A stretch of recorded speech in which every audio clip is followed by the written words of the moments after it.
سبحان الله والحمد لله، لا إله إلا الله، الله أكبر. سبحان الله والحمد لله، لا إله إلا الله، الله أكبر. سبحان لحد لما تتقل معانا.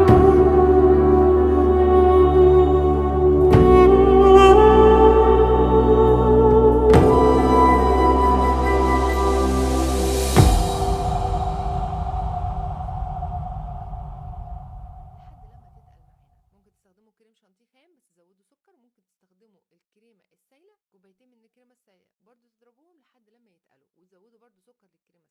لكن الكريم شانتيه المعلب بيكون عليه سكر اوريدي. نحطها بقى فوق الطبقه التانية بس بتكون طبعا جمدت خلاص، ونظبطها ونسويها كده وندخلها التلاجة تاني على ما نجهز صوص الشوكولاته بتاعنا. نص كوبايه من السكر، نص كوبايه من الحليب، معلقتين كبار من الكاكاو، ونبتدي نضرب في الخلاط وننزل عليهم بنص كوبايه من الزيت بالتدريج، سرسوب صغنن واحده واحده علشان خاطر القوام يتقل معانا. السرسوب ده هيخلي القوام يتقل ويبقى شكله زي ما انتم شايفين كده. ده بقى صوص شوكولاته رائع واقتصادي خالص. حطوا بقى فوق الطبقه التانية برضه رشيت على الوش كده سبرينكس شوكولاته، وممكن تحطوا بش شوكولاته، وبس كده مش هتبطلوا اكل فيه. وانا بقول لكم انه هيخلص كله في نفس اليوم، يعني ضعفوا الكميه.